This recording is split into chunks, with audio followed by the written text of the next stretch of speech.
Well, we're going to start a brand new series today. I've titled this series Unstoppable. I want a little feedback here. I want a few of you to think here. What do you think of when you hear the word unstoppable? What is something that you would describe as unstoppable? Anybody brave enough to participate? An avalanche. It's good. Can you stop an avalanche? No, it eventually stops on its own, but okay, it's good. Somebody else. Something unstoppable. God's love is unstoppable. Okay, you're trying to get spiritual on me, but yeah, that is true. God's love. We'll probably be talking about that in part of this series. Unstoppable love. Okay? A hurricane. That's one of my put on here in case I had to prime the pump and get some people thinking. A hurricane. You can't stop it. In fact, you can't even totally predict where it's going. They try and they say, okay, this is the path. And then, a few hours later, okay, the path has changed and it's going. It's unstoppable. It does what it's going to do, causes the destruction it's going to cause. You can't change the direction and you can't stop it until it's done, okay? Something else. Unstoppable. A train. That's another one I had. I said a freight train. No stopping a freight train. Even your car can't stop a freight train. Only Superman or Batman can stop a freight train, right? All right, so another hand here. Delaney? What? A person? Okay? You're kind of thinking a little bit, you're ahead of me here, okay? Because I'm going to show you a person here that's unstoppable in just a minute, okay? Okay? So a person, if they're doing the right things, should be unstoppable, and that's really what we're going to be talking about through our series, okay? Something else unstoppable. Anybody else? Ernie? What is it? A flood. Unstoppable. You can put up barriers and kind of redirect it, but it's still going to flood, okay? A tsunami. Okay? Time. Anybody tried to stop time? It's only happened once in history that I know of. Joshua commanded the sun to stand still, and it did. That's the only time I know of that time ever stopped. I talked about this a few weeks ago. You really can't save up time. You can't put it in a bottle. There's no such thing as daylight savings. You can mix up when it comes, but you're really not changing time. You're just kind of rearranging it and making yourself think that time has changed. Okay? A lot of things that are unstoppable, or we would describe as unstoppable.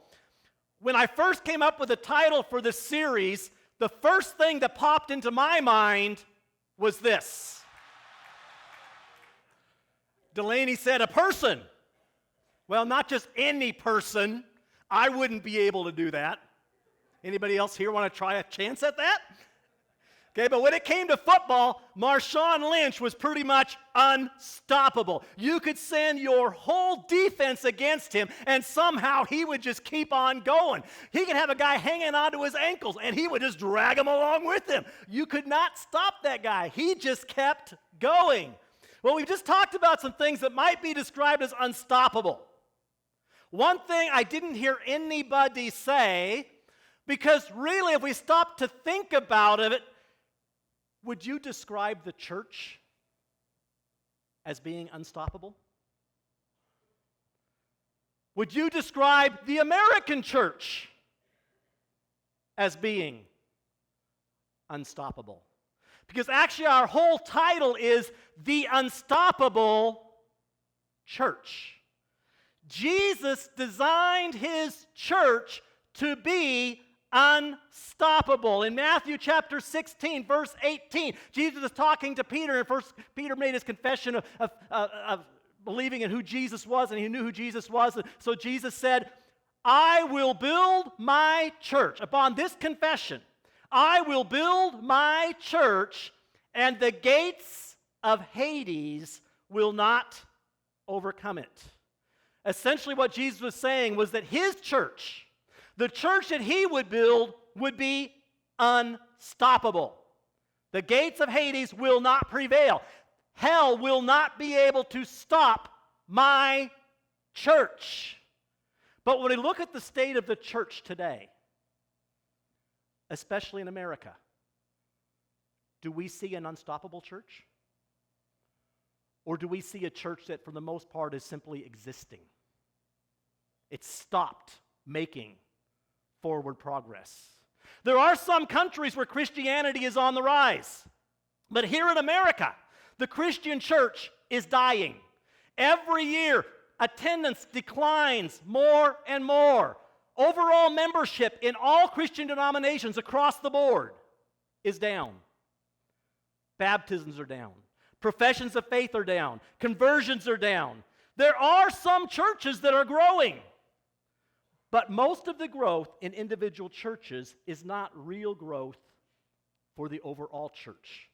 It's simply transfer growth. Churches get all excited when somebody leaves the church across town and transfers to theirs. Yes, God, thank you. We got more people.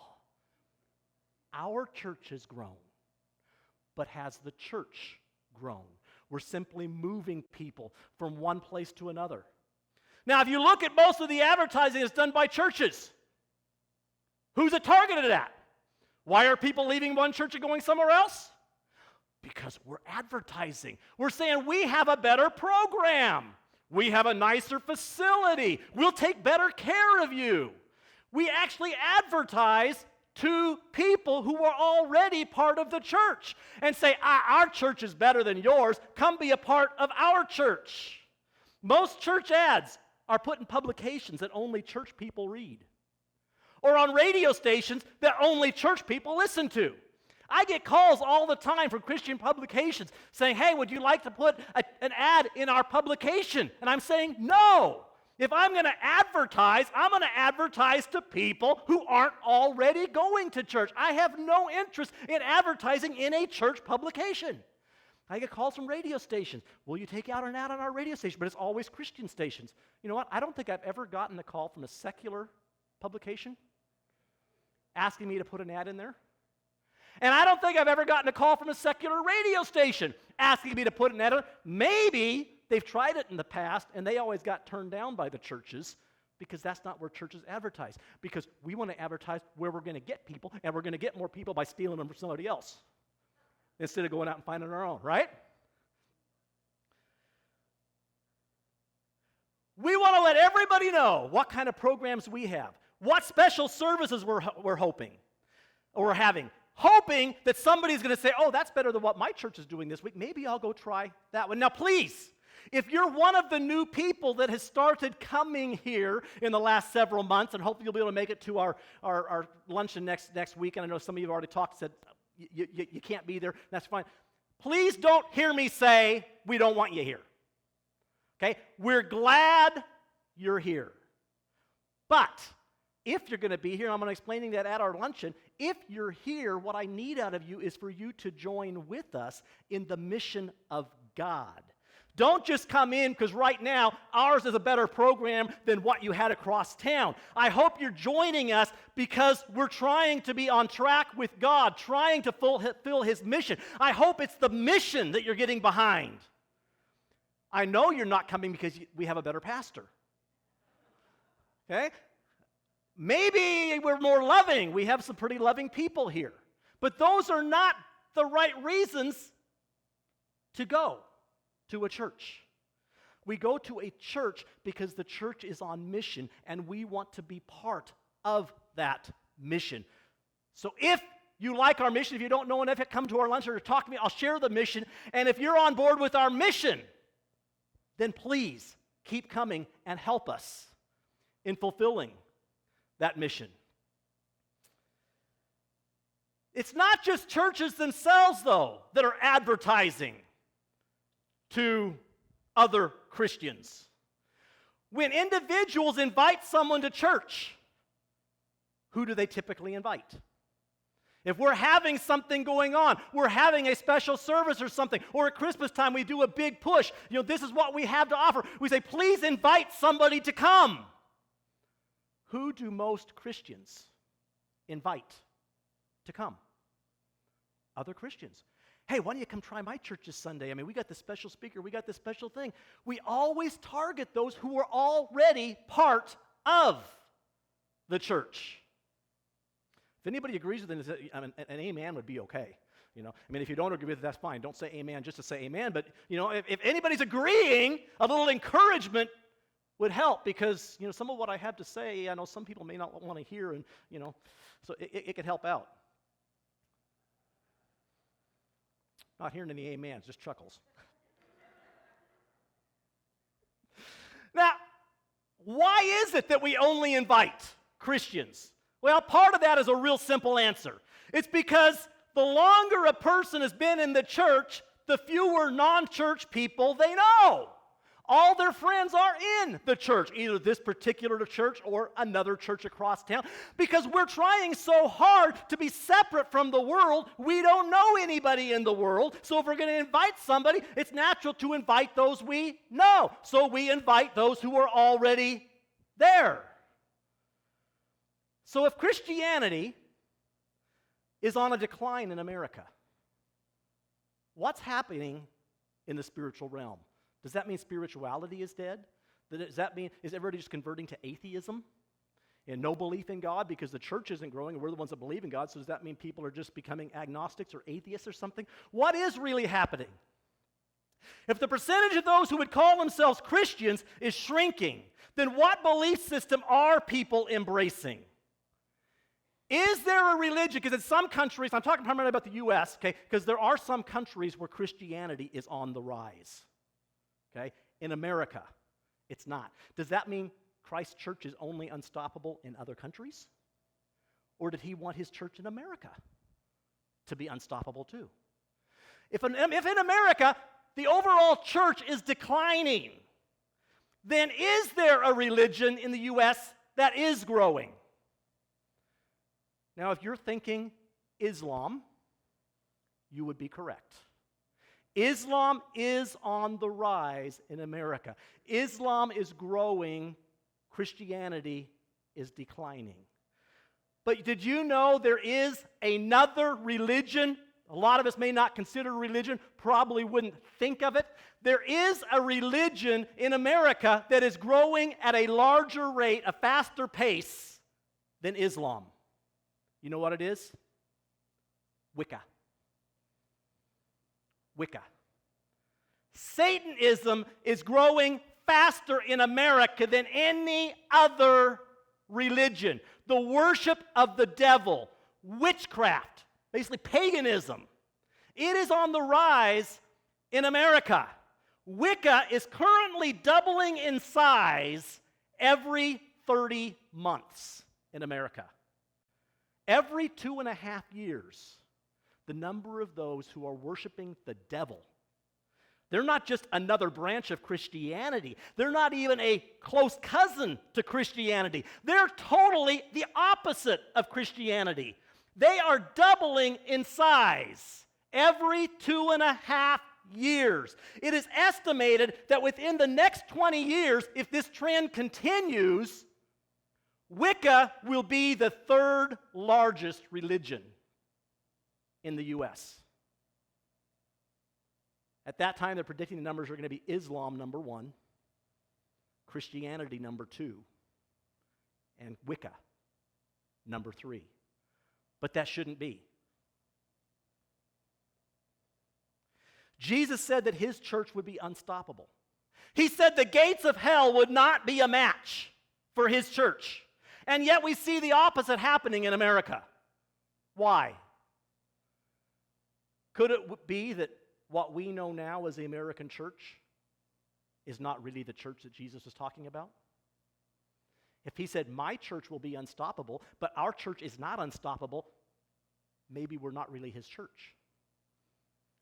Maybe we've become something that even he wouldn't recognize. If we go back to the book of Acts and study the church that Christ left, it looked much different than most of our churches do today. The church in Acts was doing exactly what Jesus said it would do. It was unstoppable. It was growing in leaps and bounds. For the first 300 years of church history, Christianity was exploding. I mean, think about it. It jumped from 120 people overnight to 3,000. You know, a lot of people have problems with mega churches. That first church, it jumped to a mega church overnight.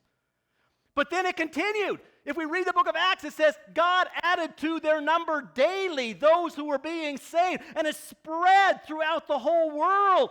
In 300 years, it got so big that all of a sudden it became the world religion. The Romans, who had been opposing it and trying to dampen it actually put their stamp of approval on it. And they said, you know what? Everybody wants to do this. Let's make it cool. It's no longer taboo. This is going to be cool. It's cool to be a Christian. In fact, we're going to say everybody needs to be a Christian. We're going to force you to be a Christian. Well, then what happened was, Christians started actually going out and doing the persecuting. Instead of being the persecuted, they actually started doing the persecuting. We have the Crusades, and we have all these other things, which was never Jesus' idea. He never said, I am going to force the world to follow me. But he said, if I'm lifted up, if you present me to the world, they will be attracted to me, and they will come. And what's happened is the church has stopped presenting Jesus. Did you hear the message towards the end of worship? You say I'm all powerful. I'm paraphrasing, I don't remember exactly, but you say that I'm all powerful. You say that I can do everything. Then why aren't you making my name known out there, is essentially what the message said. Why is it you only talk about how powerful I am here? Why is it you only praise my name here? Why aren't you praising me to those that need to hear my name? They need to know how great I am. Get it out of this place and get it out there where the people need to hear the message. Because when the church became the world religion, Christianity became the world religion, the church ceased being a movement and became an institution. It became an institution. The problem in America is we become too comfortable. The countries that are having the largest number of converts are countries which have the strongest persecution. I already mentioned the church in China is in the millions, and it's growing all the time. They can't even worship in public. They have to worship underground. Well, if you have to be secretive about where you're meeting, and you have to not proclaim Jesus we're free to go out on the street corners and yell it if we want to. If you can't do that, how can the church in China be growing when it's forced underground? Because people are sharing their faith on a one-to-one basis. They're building relationships with other people outside. And they are so excited about what they found, they're not keeping it a secret. Even though the church is secret, they're not keeping Jesus a secret. Jesus is not a secret. He needs to be proclaimed from the mountaintops. Those who have to meet in secret are sharing Christ more readily than those of us who have the freedom to say anything that we want to say. Now, I presented a lot of questions today. I might try to answer some of those questions as we go through this series. I'm not sure how long this series is going to take. This is just something that God laid on my heart, and I'm going with it, and I've got a lot of thoughts going through my mind, and I don't know if it's going to be 2 weeks or 3 weeks or 10 weeks, or I don't know. I'm just trying to listen to God and say, God, where do we go from here? So I brought up a lot of questions. I can't answer all those questions. I don't even have answers to all those questions that I asked. It's just things I want you to kind of ponder and be thinking about. But right now, I want to go back and focus on the verse that we started with a few minutes ago. Matthew chapter 16, verse 18. I will build my church, and the gates of Hades will not overcome it. The King James says, the gates of hell will not prevail. I looked up prevail to see what it means in the dictionary, and the dictionary definition of prevail is to prove more powerful than. To prove more powerful. I will build my church, and the gates of hell will not prove more powerful than my church, because they aren't more powerful than his church. I can do all things through Christ who gives me strength. Greater is he that is in me than he that is in the world. So why aren't we taking that power and storming the gates of hell instead of hiding here with other people who think like us? I don't think we fully understand what Jesus is trying to say. We always think in terms of what the enemy is wanting to do to us. We got to protect ourselves from the enemy. And the Bible does say to watch out for his evil schemes and all that kind of stuff. I understand that. We do want to be aware of what he's doing and protect ourselves from that. But we're so busy trying to protect ourselves from what he's trying to do or what we think he might do next that we're not planning what we're going to do against him. Instead of going on the defense, we need to start playing offense. Have you ever heard the saying, the best defense is a good offense? How many have ever heard that? I don't know where I heard it, or my mom or somebody else. I grew up hearing that. The best defense is a good offense. Instead of running or hiding or even just trying to stand against the enemy, we need to storm the gates of hell. Because Jesus said the gates of hell will be no match for his church. So let's talk about that for a minute. The gates of hell, or the gates of Hades, will be no match for Christ's church. They can't stand up for Christ's church. Many of us have a gate at home. We understand the analogy of a gate, but I don't think we've ever put this all together to understand what Jesus is saying when he says the gates of hell will not stand up. What does a gate do? Is the gate designed for offense or for defense? You'll notice there's no 2-week cooling off period before a person can purchase a gate. Police don't pack loaded gates. Terrorists don't hold victims at gate point. We don't send weapons inspectors overseas to search for gates of mass destruction. Dogs don't run loose with a little sign around their necks that says, "Beware of gates." We see gates that say, "Beware of dog," but we don't have signs that say, "Beware of gates." A gate is not a threat. So why are we so afraid of the gates of hell? Gates are not a threat. They can't hurt us. What do gates do? Gates either keep something in or they try to keep something out. The gate in our backyard primarily is there to keep our dog in, because it's not the gate you need to worry about. It's the dog. We are trying to keep the dog behind the gate. And if we open the gate, the dog is going to take off and go who knows where and harm who knows how many people. So we're keeping the dog behind the gate. A gate is also designed to try to keep dishonest people out. So it can be a little bit defensive or offensive, but primarily the gate is defensive. Gates are designed to keep people out or to keep something in, but the gate itself holds no threat. It's strictly defensive. The enemy has people locked up behind his gates of addiction, gates of pride, gates of hatred, etc. For thousands of years after the first sin in the garden, he had the whole world locked behind his gates. But then Jesus entered the scene. When Jesus came, he brought the keys to those gates, and he began to unlock the gates that were holding people in bondage. And then he gave the keys to us. And he said, you know those gates that the enemy has, those gates that he's keeping people locked up in? Here's the keys. You can start releasing people. You can open that gate and let people out. The enemy is holding people in his gates, but his gates cannot hold back the church of Jesus Christ. They cannot prevail unless we refuse to open the gates. If we get afraid of the gates and say, I'm staying away because there's bad people back there behind those gates. I don't want anything to do with those bad people. I'm going to stay as far away from that gate as I can. Then we're not accomplishing our purpose. The enemy has won. He keeps those people locked up. Jesus says, go unlock the gates. The next verse after the one we started with, 16:18 says, the gates of hell will not prevail. The very next verse is where Jesus says, I will give you the keys of the kingdom of heaven.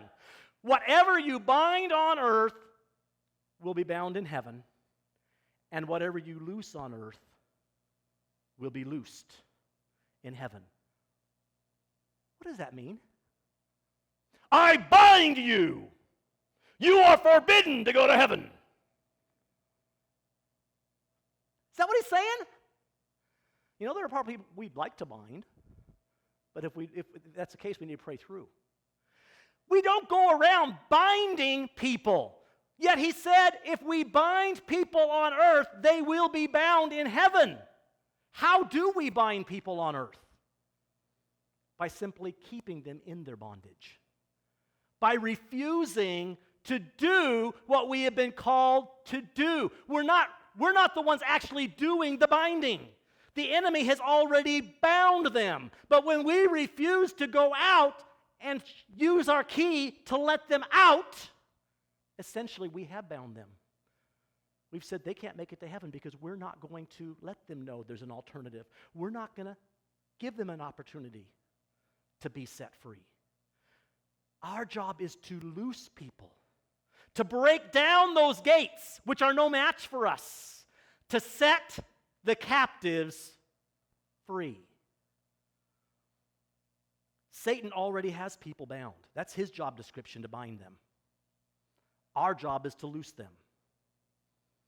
If we use our key and set them free, now it's not actually us setting them free. The key is Jesus. We're just presenting them the key. They accept Jesus just like we did, and then their chains are broken.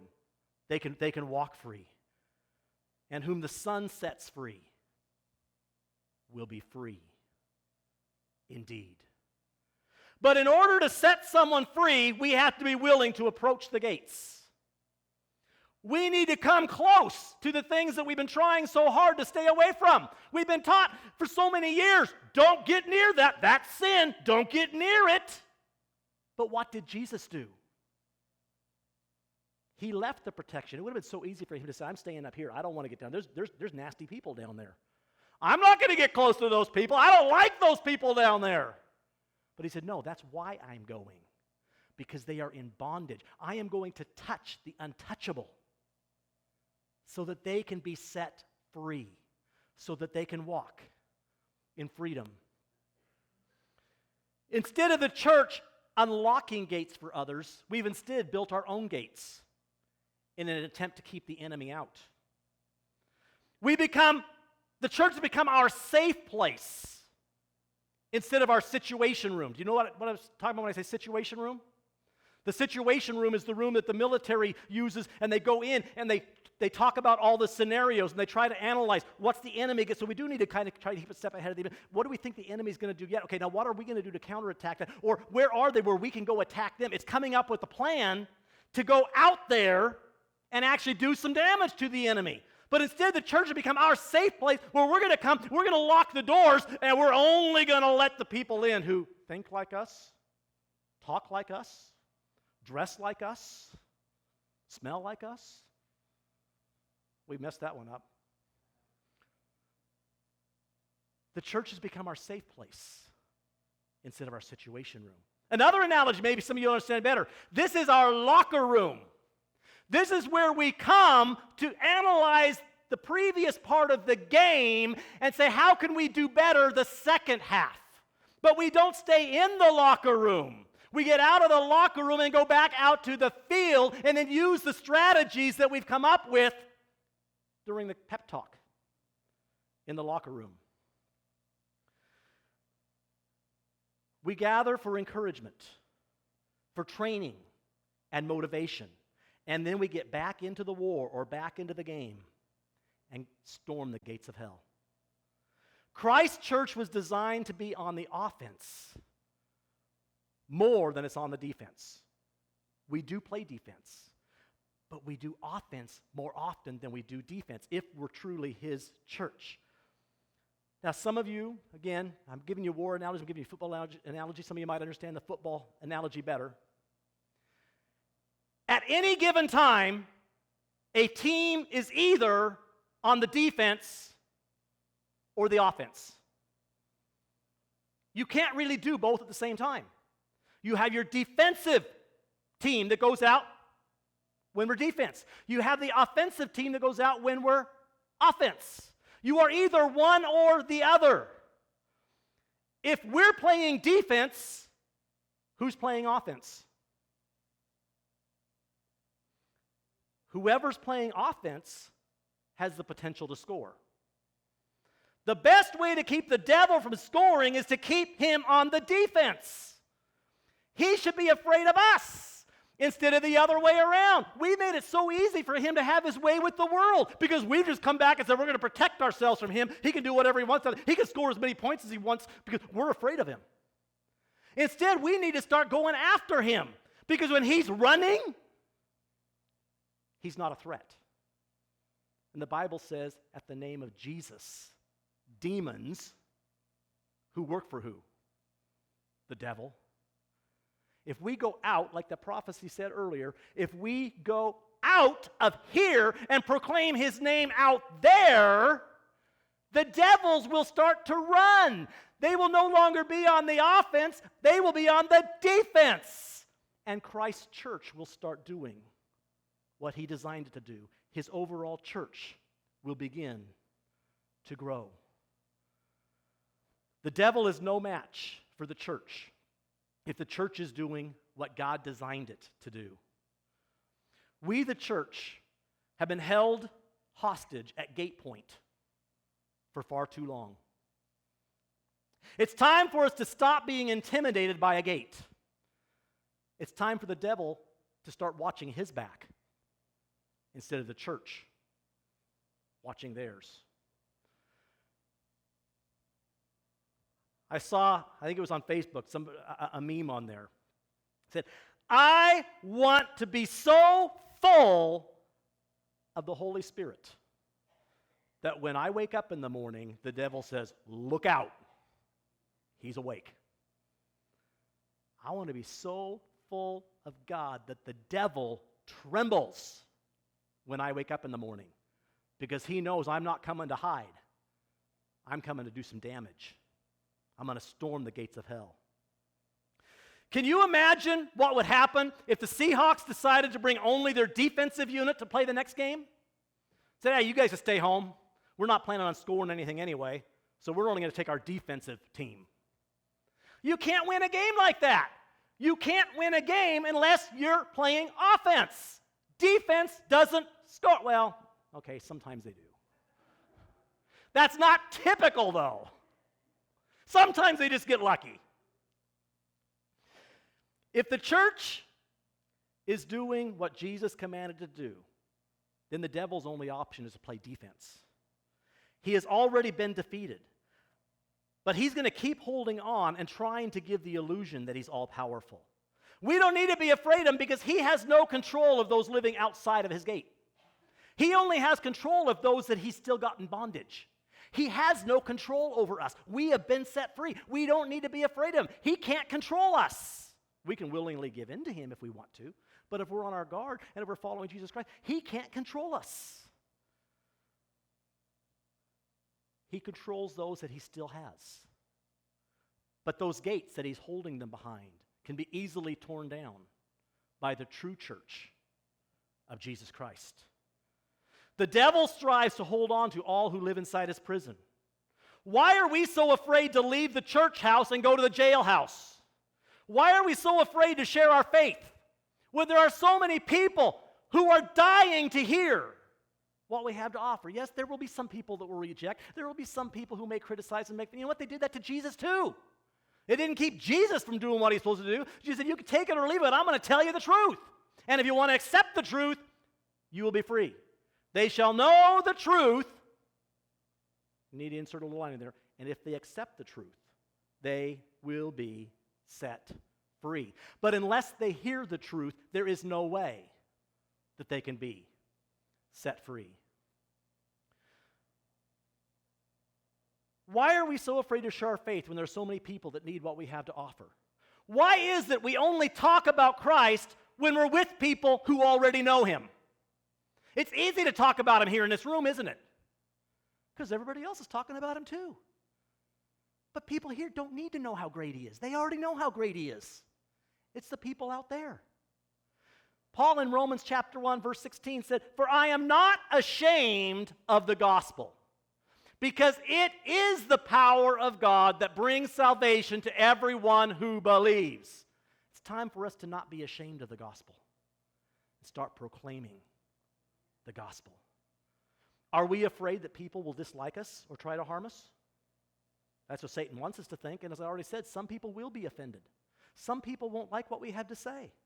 Jesus even said that would happen if we actually did what he said he would do. We will have opposition, but the vast majority will at least respect us for talking, even though they may say, you know what, I'm not buying into it. They will at least respect us more if we actually talk about what we claim to believe, instead of they know we go to church, they know we're Christians, but we never talk to them about it. At least they'll respect, say, okay, I'm glad you're at least taking a stand for what you believe.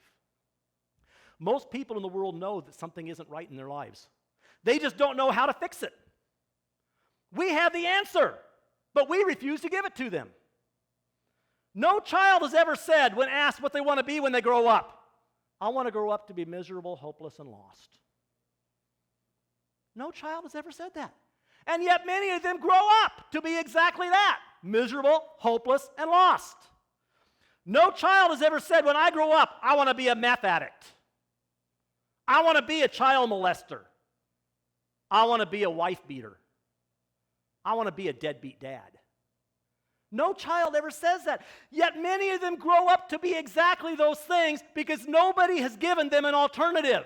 Some of them are simply doing what they've had demonstrated to them their whole lives. They're doing exactly what they learned from their parents or from their uncle or from the kid down the street or something. They don't know anything better because nobody has presented a better alternative. Our job is to show the better alternative, to show them there is a better life. But if we don't do it, who will? Where are they going to learn that? The devil makes them become these things they've never planned on becoming. And then when he has them firmly locked behind his gates, we sit back, we talk about how unfortunate it is and how bad the world is becoming. Oh man, I just wish the crime wasn't so high. I don't know why we have to have so many drugs. I just wish things would change. Wishing them to change is not going to change anything. We need to get in the game. We hold the keys to hell and death. But instead of using the keys to free captives, we put another lock on our gate of safety in fear that the enemy will come to get us too. Jesus said we are the salt of the earth. But salt does no good in the salt shaker. It has to get out where the salt is needed. He said you are the light of the world. But light does no good in this room where there's already light. For light to actually do something, it needs to go out in the darkness. Because when you turn light on in the darkness disappears. But as long as all the light sits in this room, darkness will prevail. The church that Jesus envisioned is unstoppable. But the church is made up of people. And in order for the church to be unstoppable, the people must be unstoppable. Jesus never said it would be easy. Is it easy for Marshawn Lynch to go through all those guys? Does he ever get hurt in the process? Jesus never said it would be easy, but he said, I will give you strength and you will be unstoppable. Don't worry about the opposition. Don't worry about the pain. Just keep on going and you will be unstoppable. Together, we will be unstoppable. The devil will be pressing in from all sides, like you saw in that clip of Marshawn. He's going to be coming from all angles, trying to stop us. But if we keep running, we'll score a touchdown. The saving of souls is the most important job in all the earth. And we're called to do this job for the sake of Christ. We've been placed in our job, in our school, and in our neighborhood for a reason. We aren't there by mistake. Jesus has placed us exactly where he needs us because there are lost people there. Is there anybody in this room that doesn't work with lost people? Or doesn't see lost people on a regular basis? That's why you're there. Wouldn't it be nice if once we accepted Christ, he just instantly raptured us and we could get away from this place? But he doesn't do that. Why? Because we have a job to do. But the job isn't going to get done unless we actually do it. People are locked up behind the devil's gates. We hold the key. But what will we do with our key? Will we just hold on to it? Or will we use it to set captives free? We have a lot of churches, but how many people in those churches are doing what Jesus intends for them to do? Because really the church is not the building. This is a gathering of churches. We are actually the church. Are we actually the church that Jesus designed? Are we unstoppable? Jesus said in John 20:21, as the Father has sent me, I am sending you. We are sent to storm the gates of hell in order to save those who are oppressed and who are destined for an eternity without God. We are sent. But are we going? I've got a lot more here in my notes, but I'm going to stop right there for today. We can pick it up on another week. Jesus said, my church will be unstoppable. Does that describe you? Or have you stopped? Does that describe this church? Or is this church standing still? I am determined that this church will become the church that Jesus Christ intended it to be. Other churches can decide what they're going to do.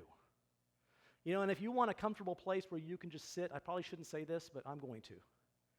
If you want a comfortable place where you can just go and hide away from the enemy and not be exposed to the world, you probably better start looking for a new church.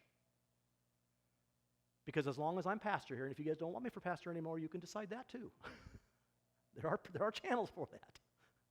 We are going to become the church that Jesus intended us to do. We are going to play offense, not defense. That empty seat next to you, next week I want to see a prostitute sitting in that seat. I want to see a drug addict sitting in that seat. Well, ideally, it would be a former prostitute or a former drug addict, because you didn't just bring him to church so Pastor Gerry could save him. You talked to them, you said the sinner's prayer with them, and you bring them back, and we just celebrate with you that there's another person in the kingdom of Jesus Christ. We need to get out of these seats and get out on the field. You hear a little passion this morning? I'm hoping you'll catch that passion. We're not the church that Jesus left. We're not the church that Jesus intended us to be. Let's stop playing games. Our men's study this week was stop going through the motions. Let's stop pretending to be the church of Jesus Christ. I mean, let's become a country club. There's nothing wrong with that. A lot of people are country clubs. Being a member of a country club is not a sin. But we're not called to be a country club. We're called to be an army of soldiers who are fighting against a real enemy, not people, but an enemy that has them locked up. This morning on my way here, the song was going through your mind. I went to the enemy's camp, and I took back what he stole from me. Love that song. But then I thought, you know what? Really, he hasn't stolen anything from us. We've given it to him. We've left it out there for him to take because we haven't been fighting. Now we need to go back and steal some things that he's stolen. We need to claim those souls that he's taken. But we need to go.